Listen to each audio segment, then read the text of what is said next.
ಮಾಜಿ ಸಚಿವರಾಗಿದ್ದ ಜಮೀರ್ ಅಹಮದ್ ಖಾನ್ರಿಗೆ ಸಚಿವ ಸ್ಥಾನ ನೀಡಬೇಕು ಎಂದು ರಾಜ್ಯಾದ್ಯಂತ ಅವರ ಅಭಿಮಾನಿಗಳು ಪ್ರತಿಭಟನೆ ಮಾಡುತ್ತಿದ್ದಾರೆ. ಯಾವುದೋ ಆಡಿಯೋ ಇಟ್ಕೊಂಡು ಮುಸ್ಲಿಂ ಸಮುದಾಯದ ನಾಯಕನಿಗೆ ಮಂತ್ರಿ ಪದವಿ ತಪ್ಪಿಸಿದರೆ ಕಾಂಗ್ರೆಸ್ ಮುಂದಿನ ದಿನಗಳಲ್ಲಿ ತಕ್ಕ ಪಾಠ ಕಲಿಯುತ್ತದೆ ಎಂದು ಆಕ್ರೋಶ ವ್ಯಕ್ತಪಡಿಸಿದರು.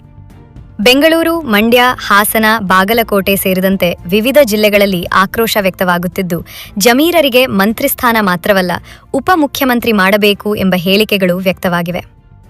ಕೆರೂರ್ ಕಾಂಗ್ರೆಸ್ ಮುಖಂಡ ಟಿಪ್ಪು ಸುಲ್ತಾನ್ ಯಂಗ್ ಕಮಿಟಿ ಮಾಜಿ ಅಧ್ಯಕ್ಷ ಹಾಗೂ ನೌಜವಾನ್ ಸೀರತ್ ಕಮಿಟಿ ಸದಸ್ಯ ದಾದಾಪೀರ್ ಅತ್ತಾರ್ TV10ನೊಂದಿಗೆ ಮಾತನಾಡುತ್ತಾ, ಜಮೀರ್ ಅಹಮದ್ ಹಾಗೂ ಕ್ಷೇತ್ರದ ಶಾಸಕ ಶ್ರೀ BB ಚಿಮ್ಮನಕಟ್ಟಿಯವರಿಗೂ ಮಂತ್ರಿ ಪದವಿ ನೀಡಬೇಕೆಂದು ಒತ್ತಾಯಿಸಿದ್ದಾರೆ.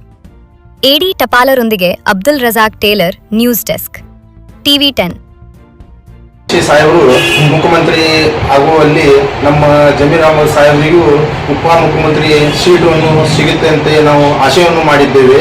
ಈಗ ಅವರಿಗೆ ಉಪಮುಖ್ಯಮಂತ್ರಿ ಸೀಟನ್ನು ಕೊಡಲಿಲ್ಲ. ನಮಗೆ ಬಹಳ ಮನಸ್ಸಿಗೆ ನೋವಾಗಿದೆ. ಮುಸ್ಲಿಮ್ಸ್ ಎಲ್ಲರಿಗೂ ಅವರಿಗೆ ಎದಕ್ಕೆ ಬಗ್ಗೆ ಕೊಡಲಿಲ್ಲ. ನೀವು ಉಪಮುಖ್ಯಮಂತ್ರಿ ಸೀಟನ್ನು ನಮ್ಮ ಜಮೀರ್ ಅಹಮದ್ ಅವರಿಗೆ ನೀವು ಕೊಡಬೇಕಂತೂ. ಕ್ಷಣ ಕ್ಷಣದ ಸುದ್ದಿಗಾಗಿ ನೋಡ್ತಾ ಇರಿ TV10 ಕನ್ನಡ ನ್ಯೂಸ್.